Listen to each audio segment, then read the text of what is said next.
नमस्कार दोस्तों, स्वागत है एक बार फिर से आपके अपने चैनल जॉब्स वाले भैया में।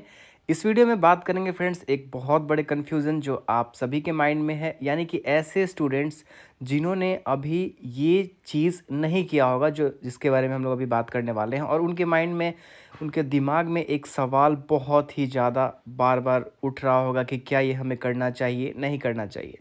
तो जी हाँ फ्रेंड्स, हम बात कर रहे हैं बिहार के अंदर बीएड करने के लिए। यूँ तो फ्रेंड्स आप प्राइवेट यूनिवर्सिटी से बाहर ज़्यादा पैसे देके, ज़्यादा या यूँ कहे कि बहुत ज़्यादा पैसे लग जाएंगे अगर आप प्राइवेट से करने जाएंगे तो, और वहीं आप गवर्नमेंट से बीएड करते हैं तो कम पैसा लगता है। तो एक माइंड में सवाल ज़रूर आ रहा होगा कि जैसा कि आपने पिछले कुछ दिनों में देखा, कुछ महीनों में देखा कि लगातार भर्तियाँ निकाली गई, और ऑलमोस्ट जितने भी ऐसे स्टूडेंट थे जो पढ़ने में एवरेज भी थे, बिलो एवरेज को छोड़ के सभी की नौकरी बीपीएससी टीचर के तौर पे लग गई है बिहार के अंदर, और वो आज एक सफल व्यक्ति के तौर पे देखे जा रहे हैं बिहार में।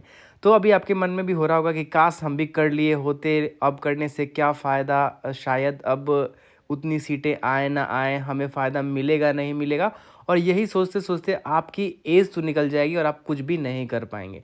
तो क्या आपको बीएड करना चाहिए या नहीं करना चाहिए, थोड़ा सा आपको ज़रूर इस वीडियो में बने रहना पड़ेगा ताकि आपको क्लियर हो पाए। तो सबसे पहले बात करें कि क्या अभी ऐसा मौका है कि बहुत कम पैसे देके हम लोग कर सकते हैं, तो बिल्कुल अभी बिहार के अंदर 2024 बीएड का फॉर्म निकल चुका है। इसके बारे में अभी डिटेल देंगे और उसके बाद बताएंगे कि आपको करना चाहिए कि नहीं। और फ्रेंड्स, अगर आप भी चाहते हैं कि कल को आप भी एक सफल शिक्षक बने, तो पहले आपको, तो फ्रेंड्स बिहार के अंदर अगर आप कल को शिक्षक बनना चाहते हैं तो बीएड का फॉर्म आपने ज़रूर भरा होगा, और आप तलाश में होंगे कि एक ऐसी पुस्तक जिसको पढ़ने के बाद एकदम आप सक्सेसफुली बीएड एंट्रेंस क्लियर कर लें। तो आपके स्क्रीन पे जो पुस्तक नज़र आ रही है, मार्केट में बेस्ट पुस्तक है, अभी चक्षु प्रकाशन के द्वारा लॉन्च की गई है, जिसके अंदर आपको जो सिलेबस है वो 100% सिलेबस के अकॉर्डिंग इसके अंदर कंटेंट तैयार किया गया है। 2100 से भी ज़्यादा महत्वपूर्ण बहुविकल्पीय प्रश्न आपको इसमें मिल जाएंगे, और 6 सॉल्व पेपर भी मिल जाएंगे।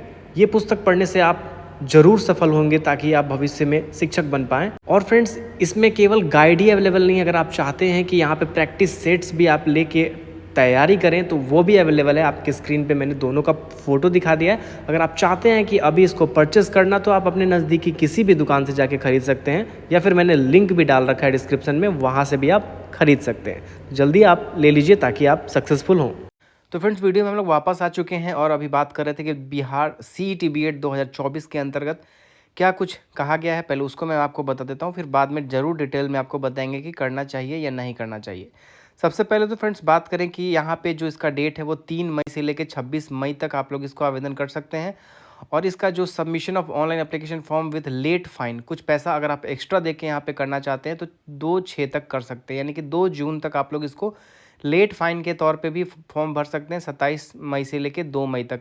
तो ऐसा क्यों करना, अगर आप करना चाहते हैं तो अभी ही कर लीजिए, और हमारे वीडियो के बाद आपको काफ़ी हेल्प मिलेगा कि बीएड करना चाहिए या नहीं करना चाहिए। Date of issue of admit card 17/6 को आपका इसका एडमिट कार्ड आ जाएगा, और एंट्रेंस टेस्ट इसका 25/6 को आपका हो जाएगा, 25 जून को, ठीक है। और फॉर्म में अगर कुछ गलती हो गई है तो आप 1 जून से लेकर 4 जून तक इसको एडिट भी कर सकते हैं, ठीक है।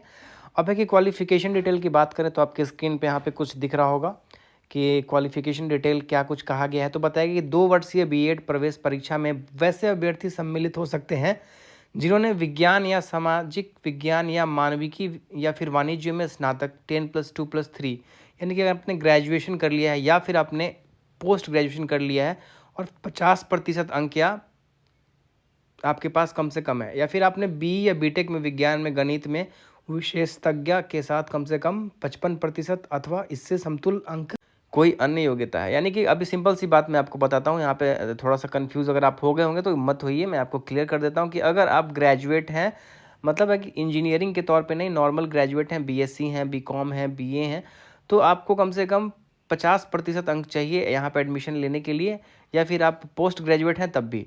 और वहीं बात करें अगर आप बी या बीटेक हैं, यानी कि इंजीनियरिंग से आपने किया हुआ है अपना स्नातक, तो आपको 55% अंक चाहिए यहाँ पे, क्योंकि जो इंजीनियरिंग वाले होते हैं वो मैथ्स और विज्ञान के लिए एलिजिबल होते हैं। ये भी थोड़ा सा कन्फ्यूजन रहता है लोगों को, बहुत बार ये लगता है जो भी बीटेक वाले होते हैं कि उनको लगता है कि बीटेक तो डायरेक्टली एलिजिबल है, बिना बीएड किए हुए उनको यहाँ पे मौका मिलेगा। तो ऐसा कुछ नहीं है, बीएड आपको करना ही पड़ेगा अगर आप बीटेक भी हैं। ओनली कंप्यूटर साइंस के जो कैंडिडेट होते हैं बीटेक के, वो एलिजिबल होते हैं बिना बीएड के भी कंप्यूटर टीचर बनने के लिए।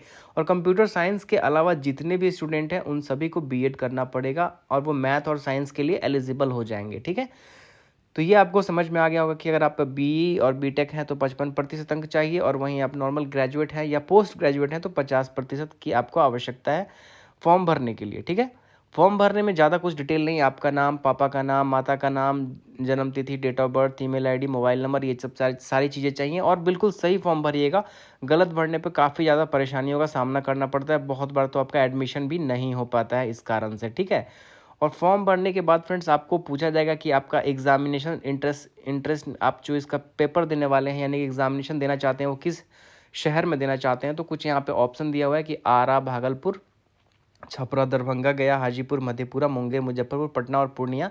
यहाँ पे 11 सेंटर बनाए गए हैं जिसमें से आप अपने मन पसंदीदा सेंटर पर जाके एग्ज़ाम दे सकते हैं। और यहाँ पे क्या क्वेश्चन पूछे जाएंगे उसका भी पैटर्न बताया गया है कि यहाँ पे जनरल इंग्लिश से आपको 15 क्वेश्चन 15 नंबर के रहेंगे, जनरल संस्कृत से आपके 15 क्वेश्चन 15 नंबर के रहेंगे, दोनों में से आपको एक चुनना पड़ेगा। हिंदी की बात करें तो 15 क्वेश्चन 15 नंबर के रहेंगे, और लॉजिकल एंड एनालिटिकल रीजनिंग की बात करें यानी कि मानसिक योग्यता की तो 25 क्वेश्चन 25 मार्क्स के रहेंगे। और आपकी जनरल अवेयरनेस जीके की बात करें तो 40 क्वेश्चन 40 मार्क्स के रहेंगे। और टीचिंग लर्निंग का जो एक सब्जेक्ट इसमें ऐड किया गया है कि कैसे पढ़ाना है, उससे संबंधित 25 क्वेश्चन 25 मार्क्स के रहेंगे। तो यही आपका कुछ रहने वाला है सिलेबस। और अगर आप सही से स्कोर कर लेते हैं तो आपका इजीली यहाँ पे एडमिशन हो जाता है। थोड़ा सा मुश्किल है गवर्नमेंट के अंदर, लेकिन प्राइवेट में तो हो ही जाता है। लेकिन फिर भी अगर आप ज़्यादा अच्छा करेंगे, पेपर करेंगे, तो आपका गवर्नमेंट में हो जाएगा और बहुत ही कम खर्चे में। इवन आपको ऊपर से स्टाइफन यानी कि छात्रवृत्ति के तौर पे पैसे मिलेंगे कि आप ये कोर्स कंप्लीट करें। ठीक है, फॉर्म भरने की बात करें तो आपको 1,000 रुपये यहाँ पे शुल्क लग जाएगा अगर आप सामान्य या पिछड़ी जाति के हैं यानी कि ओबीसी या फिर जनरल हैं। और वहीं फ्रेंड्स बात करें फ्रेंड्स कि अगर आप दिव्यांग हैं या अति पिछड़ा वर्ग या महिला हैं तो आपको यहाँ पे 750 रुपये लगेंगे। माफ़ करिएगा फ्रेंड्स, यहाँ पे अगर आप जनरल हैं तो आपको 1,000 रुपये लगेगा, अगर या ओबीसी हैं आप तब भी आपको 750 रुपये यहाँ पे थोड़ा सा रिलीफ दिया गया है। और वहीं अनुसूचित जाति और अनुसूचित जनजाति के जितने भी कैंडिडेट हैं उनको 500 रुपये लगेंगे केवल। ठीक है, और जो भी महिला हैं या फिर ईडब्ल्यूएस के भी कैंडिडेट हैं उनको 750 रुपये लगेंगे बस। यानी कि जनरल के जो कैंडिडेट हैं सामान्य जाति के उनको 1,000 लगेगा, और बाकी ओबीसी को, महिला को, ईडब्ल्यूएस को 750 रुपये और एससी एसटी को 500 रुपये यहाँ पे लगेगा। ठीक है, ये चीज़ समझ में आ गई होगी आपको। और इसके अलावा कुछ स्पेशल खास है नहीं इसके अंतर्गत। बाकी आप जितना बेहतर इसका तैयारी करेंगे, जैसा कि मैंने आपको पहले बता दिया पुस्तक के बारे में, तो आपका यहाँ पर सिलेक्शन का चांस रहेगा। अब है कि हमें बीएड करना चाहिए कि नहीं करना चाहिए। सबसे बड़ा क्वेश्चन माइंड में ये आता होगा आपके कि जो बीएड है, इतने सारे कैंडिडेट पहले से ऑलरेडी ज्वाइन हो चुके हैं और बहुत सारे बाकी भी ये लाइन में भी हैं, और अभी से हमें 2 साल का समय लगेगा। 2 साल के बाद क्या पता क्या सिचुएशन रहेगी नहीं रहेगी। तो फ्रेंड्स मैं आपको बता दूं कि जितने लोग बीएड कर रहे हैं और इससे पहले भी जिन्होंने बीएड किया हुआ था, सभी के माइंड में ये सवाल पहले से भी था। किसी को नहीं पता था कि इतने बड़े पैमाने पर शिक्षक की भर्ती आने वाली है और हमारी नौकरी लगने वाली है। ठीक है, और सबसे बड़ी बात है कि अगर आप बीएड कर लेते हो, डीएलएड कर लेते हो, तो यहाँ पे बिहार के अंदर जो आपकी वैकेंसी निकाली जाती है उसमें जो एज लिमिट होता है वो 40 साल तक के लिए आप एलिजिबल रहते हैं। अगर आप कैटेगरी के हैं तो आपको 42 साल तक का भी यहाँ पे छूट मिल जाता है। तो ये चीज़ आप देखिए कि एक लंबे डिस्टेंस के बाद बहुत सारे जो टीचर्स हैं जो पहले से कार्यरत हैं उनका रिटायरमेंट भी होगा और बड़े पैमाने पे होगा, हर एक साल होगा। तो ऐसे में जो शिक्षा विभाग है वो उसका प्लानिंग है कि हर एक साल यहाँ पे शिक्षक भर्ती की जाए ताकि शिक्षकों की कमी ना हो। ठीक है, तो आप हो सकता है कि थोड़ा सा कंपटीशन ज़्यादा हो जाएगा, आपको थोड़ा मेहनत ज़्यादा करना पड़ेगा, लेकिन आपके पास अगर बीएड है या फिर डीएलएड की डिग्री है तो डेफिनेटली आपके पास गोल्डन चांस हमेशा रहता है। क्योंकि इस फील्ड में जो है फ्रेंड्स आपको अभी इधर जाके थोड़ा सा लोगों को, मतलब जब से ये वैकेंसी निकाली गई है तो रुचि ज़्यादा बढ़ी है। पहले तो बिल्कुल थी नहीं, बाकी लोग तो बहुत सारे लोग शिक्षक बनना भी नहीं चाहते थे। लेकिन अगर अगर आपके पास डीएलएड या बीएड की डिग्री रहती है तो आप इतना ज़रूर रखिए कि आपका जो एक हाथ है ना वो बिल्कुल स्ट्रॉन्ग पोजीशन पे रहेगा कि अगर आपके पास किसी कारणवश आपकी मनचाही नौकरी ना रहे, ना मिल पाए, तो आपके पास ये जो ऑप्शन रहेगा बीएड या डीएलएड जो आपने किया हुआ है, इससे आपको हमेशा माइंड में एक थोड़ा सा रिलीफ रहेगा कि हाँ, जब भी टीचर की जो एग्जामिनेशन होगी उसमें हम तैयारी करके यहाँ पे ये एग्जामिनेशन निकाल सकते हैं। और सैलरी भी अच्छी खासी है, आप सभी को पता है। +2 की बात करें तो 44,000 45,000 आपको स्टार्टिंग इन हैंड सैलरी मिल जाती है। हाई स्कूल में भी फ्रेंड्स 35 से 40 हज़ार के बीच में आपको सैलरी इजीली मिल जा रही है। तो अब इससे अच्छी क्या ही हो सकती है कि आपको अपने मतलब ज़्यादा समय भी नहीं देना होता है स्कूल के अंदर। हाँ, ये बात अलग है कि जो गवर्नमेंट है बहुत सारी चीज़ें टीचर्स से करा लेती हैं, लेकिन फिर भी इन सब चीज़ों को साइड करें, क्योंकि अगर आप बेरोज़गार हैं तो आपके पास बीएड और डीएलएड करना करना आपको ज़रूर चाहिए। और ख़ासकर आपके घर में जो लेडीज़ कैंडिडेट्स हैं, महिला अभ्यर्थी हैं, उनको तो ज़रूर कराइए, क्योंकि जो उनका जो सिलेक्शन है वो और आसानी से हो जाता है। और उसमें भी फ्रेंड्स अगर आप स्पेशल सब्जेक्ट से किसी कर लेते हैं, अगर आपका जो सब्जेक्ट पहले से स्पेशलाइज है कोई, जहाँ पे स्टूडेंट्स की कमी है, जो कम लोग करते हैं जिस कोर्स को, अगर आप उस क्षेत्र से हैं, तब तो आपको आँख मूंद के बीएड कर लेना चाहिए। और मैं आपको क्लियरली बताता हूँ कि बीएड करना चाहिए या नहीं करना चाहिए।